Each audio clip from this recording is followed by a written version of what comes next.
Masya Allah. Semayang, Alhamdulillah. Kerja, Allah, leceh.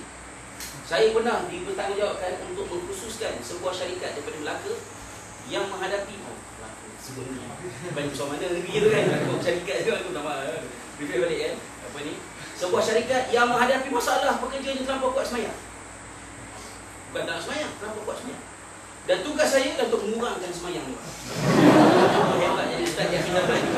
Bukan sahaja mengajak orang kepada semayang, tapi kena kurangkan semayang setengah orang. Sebab apa? Pukul 9 pagi, pukul 10 pagi, habis kosong pejabat semua pergi semayang sunat duha. Cantiklah. Semayang sunat yang dah dilupakan oleh umat di akhir zaman. Tapi kalau sampai office tidak beroperasi, kena pergi khusus. Something kena adjust balik. Iaitu kuadran yang ketiga, akhlak semua elok cantik, kerja tak efektif. Maka yang kita nak ialah orang yang duduk dalam kuadran yang keempat, iaitulah orang yang akhlaknya bagus, kerjanya pun bagus. Pada saya mungkin society Jepun sikit lagi nak kacau. Mungkin dari segi disiplin mereka, dari segi semua dah ada, cuma kita nak suntikkan elemen yang mengukuhkan nilai. Kenapa semua ni dibuat? Itu yang pertama. Dan bagi yang kita pula, yang mungkin yang dah ada akhlaknya, yang mungkin yang dah kenal Allah SWT, dah tahu tentang syariat, enhance pada bahagian penguasaan saintifik kita. Sebab dua-duanya datang daripada Allah Subhanahu. So itulah lebih kurangnya pusingan yang pertama. Ada lagi sikit kalau nak disempurnakan, ini kiranya macam dah semain wajib dah, dah bagi salam dah. Assalamualaikum. Nak birit ke nak doa sikit? Birit doa sikit kan dulu start ni. Itulah untuk memahamkan kita, saya tambah sikit lagi ya. Apa ni? Problem yang ada sekarang ni ialah, okey, sekali kita dah faham to the extent, dan saya harap mungkin kita boleh bincangkan ke dalam MPK dan sebagainya. Yang menjadi masalahnya ialah apabila agama Islam, poin yang saya sebutkan tadi ialah paradigm shifting. Okey, something yang nak ubah paradigm kita. What does it mean by being a Muslim? Masalah yang berlaku ialah kecelaruan pemikiran kita terhadap Islam yang ada pada hari ini menyebabkan kita tidak tahu di mana nak start, mana hujung, mana pangkal. Especially apabila semua information available dekat internet. Anda akan menjadi orang yang sangat informatif, tapi mungkin akan berlaku satu masalah. You lost the structure of the knowledge. You lost the structure of the deen.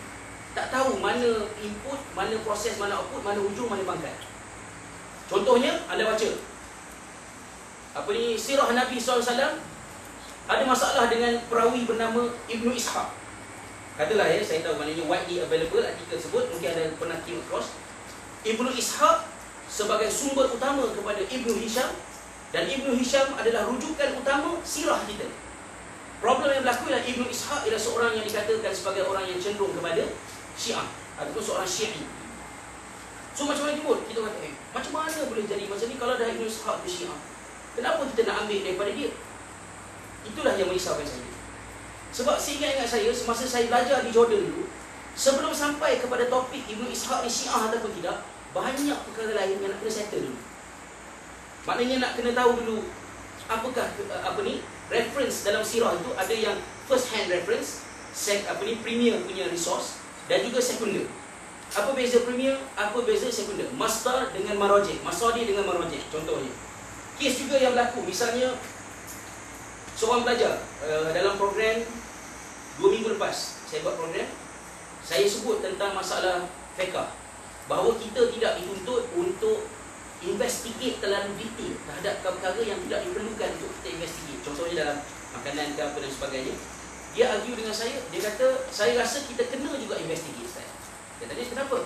Sebab kalau kita tidak investigate, bagaimana kita nak pastikan bahawa kebersihan kita akan menyelamatkan kita daripada terkena bakteria-bakteria yang berbahaya dan sebagainya. Maknanya kefahaman student tersebut ialah kita berwudu, kita menjaga kebersihan dan membersihkan diri kita daripada najis kerana kebersihan, untuk mengelakkan kita daripada terkena penyakit-penyakit yang berbahaya.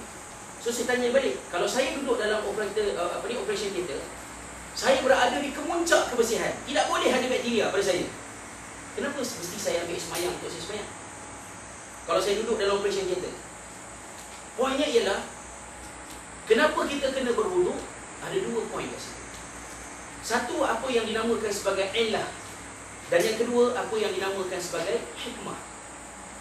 pelajar ni masa tanya soalan pada saya, dia menimbangkan hukum wuduk itu dengan hikmah. Bahawa antara kebaikan daripada berwuduk ialah kita membersihkan anggota kita. Tetapi itu bukan ilah. Apakah dia ilah? Ilah itu bermaksud satu karakter yang menjadi punca satu hukum itu datang. Contohnya Islam mengharamkan arak. Apakah kriteria yang ada pada arak yang menyebabkan ia diharamkan? Adakah kerana dia busuk? Adakah kerana dia mahal? Adakah kerana dia dibuat tanpa bismillah? Ataupun apa? Ulama kena kaji.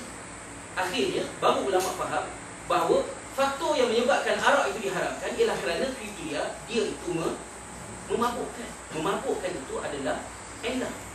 Maka hikmah daripada diharamkan arak itu diminum ialah mungkin maknanya akal terjaga, selamat dan sebagainya, tapi isu utama dia adalah memabukkan. Kenapa kita kena berwuduk? Ilahnya bukan bersih daripada bakteria, tetapi kerana hendak mengerjakan solat. Maknanya poin-poin seperti itu maksud saya ialah kalau kita belajar agama dengan mengutip maklumat, ni ada tiga, ni ada tiga, ni ada tiga, kita kumpul semua, kita mungkin jadi sangat informatif per subjek, tapi kita lost the structure. Kita tidak tahu bagaimanakah satu proses dihasilkan. Dan kita akan bincangkan pada bahagian yang ketiga insyaAllah tentang Islam, Muslim dari segi ibadah. So kita kena structurekan knowledge kita. Dan untuk structurekan knowledge kita, kita kena settlekan dua perkara. Sikit lagi poin saya. Kalau sekiranya perkara ini tidak diselesaikan, grup yang pertama akan mengatakan bahawa dalam Islam yang paling penting ialah akidah. Pada saya akidah paling penting. So kalau ustaz ceramah pasal akidah, saya nak dengar. Tapi kalau ceramah bab lain, saya tak nak dengar. Sebab akidah adalah jawapan kepada semua masalah. Orang tahu. Orang yang kedua, pada saya yang penting sekali dalam Islam ialah hati. Kenapa? Yauma la yanfa'u malun wala banun illa man atallaha biqalbin salim.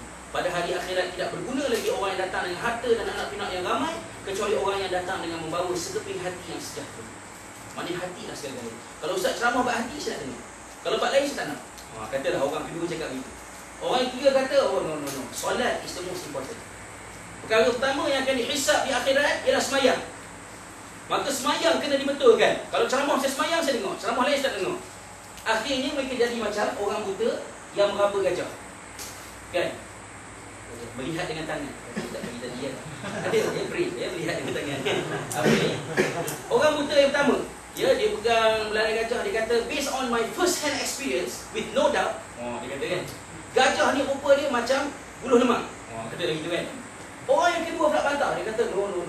Based on my first hand experience without any hesitation, tanpa sebarang ragu-ragu, boleh guna tanpa was-was, bahawa gajah ni sebenarnya rupa dia macam talang, sebab dia pegang telinga gajah. Gajah ni sebenarnya macam talang. Orang dia tahu, oh tidak, pada saya gajah ni sebenarnya macam kawah dondoi, sebab dia pegang perut gajah kan. Gajah kan? Dia kata gajah ni rupa dia macam kawan dulu. Mereka gaduh. Adakah pendapat mereka salah? Bukan salah. Pendapat mereka sepihak. Maknanya mereka melihat secara sepihak terhadap satu perkara.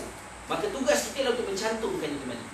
Okey? Dan untuk mencantumkannya, slide yang terakhir, iaitulah hadis Nabi SAW yang saya beri. Yang tadi translation hadis ni. Okey? Iaitulah hadis yang dikenali sebagai hadis Jibril yang menjadi kerangka kepada buku Mazayah. Okey. Apakah hadis Jibril? Hadis Jibril ini, kalau surah Al-Fatihah dikenali sebagai Ummul Quran, hadis Jibril ini dikenali sebagai Ummus Sunnah. Dia adalah conclusion kepada semua konten yang ada dalam sunnah. Hadis Jibril ni apa? Iaitulah soalan tentang iman, Islam, ihsan. Anda tahu kan, mana Rasulullah duduk dengan sahabat, saya sebutkan di awal tadi. Tiba-tiba Jibril datang dalam menyerupai serupa seorang lelaki, pakaiannya bersih, putih, rambutnya tidak berdebu, menunjukkan dia tidak bermusafir. The problem is, kalau dia tidak bermusafir, dia bukan insider. Semua orang tak kenal siapa dia sebenarnya. Maka timbullah hadis ini. Hadis ini berlaku beberapa ketika sebelum wafatnya Nabi SAW, iaitu sebelum Rasulullah bertolak untuk mengerjakan Hajjatul Wada. Maka para ulama seperti Ibn Hajar mengatakan bahawa hadis ini adalah kesimpulan terhadap 23 tahun ajaran Nabi SAW, semuanya diringkaskan di dalam hadis ini. Maka hadis ini sangat penting. Cuma kalau kita baca hadis ini macam ni saja, kita tak nampak struktur. Dalam hadis 40 Imam Nawawi, hadis ini dipilih sebagai hadis yang kedua. selepas hadis yang bercakap tentang soal niat. Okey. Tetapi lafaz yang dipilih oleh Imam Muslim adalah yang dipilih oleh Imam Nawawi ialah lafaz daripada riwayat Imam Muslim. Tapi yang saya ambil di sini ialah daripada riwayat Al-Bukhari dan Muslim. Kerana saya nak fokus pada benda lain, Imam Nawawi nak fokus pada benda lain. Okay. Imam Nawawi nak fokus pada konten. Maka riwayat daripada Bukhari itu lebih tersusun dari segi terjemahan dia. Tapi yang ini saya ambil sebab walaupun hadis dia sama, tapi susunan dia berbeza. Sebab hadis Imam Muslim, soalan pertama ditanya ialah Islam, kedua iman, ketiga ihsan. Dalam hadis yang ini, lafaznya Jibril tanya, mula-mula sekali ialah iman, yang kedua ialah Islam, yang ketiga ialah ihsan. So dia terbalik. Saya ambil yang ini kerana saya nak ambil struktur ni. Soal macam mana boleh hadis yang sama ada dua lafaz yang berbeza? Panjang cerita ni. Ya, cuma senang cerita, ada sahabat meriwayatkan dengan orang kata secara verbatim, kan, maknanya orang kata sepatah demi sepatah. Ada sahabat yang meriwayatkannya secara makna. Maka hadis yang sama tapi struktur dia berubah. Okey, antara benda yang lain. Baik, apakah terjemahan hadis ni? Panjanglah. Itulah. Saya katakan hadis ini Imam Nawawi mungkin tidak pilih sebab bila diterangkan tentang makna Islam, puasa haji tak ada. Ya, bagi dia menjawab, kamu menyembah Allah dan tidak mensyirikkannya, mendirikan solat, menunaikan zakat dan berpuasa Ramadan. Kan, maknanya haji tak ada situ. Sebab hadis ini concentration dia ialah kepada struktur. Poin saya ialah dalam hadis ini disebutkan soalan tentang yang pertamanya ialah iman, yang keduanya ialah tentang Islam, dan yang ketiganya ialah tentang ihsan. Iman, Islam, ihsan ialah struktur buku Mazayani, Arba'in Islam Islam. Okey.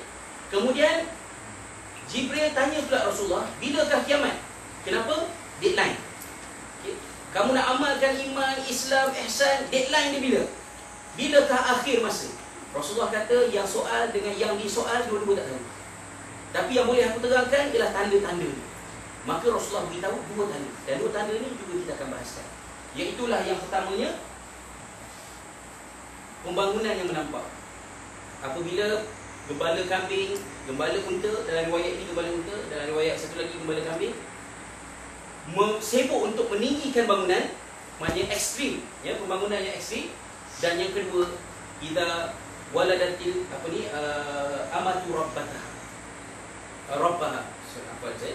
Yang maksud iaitu apabila seorang perempuan melahirkan anak yang akan jadi tuan, maknanya anak derhaka. Apakah maksud anak derhaka?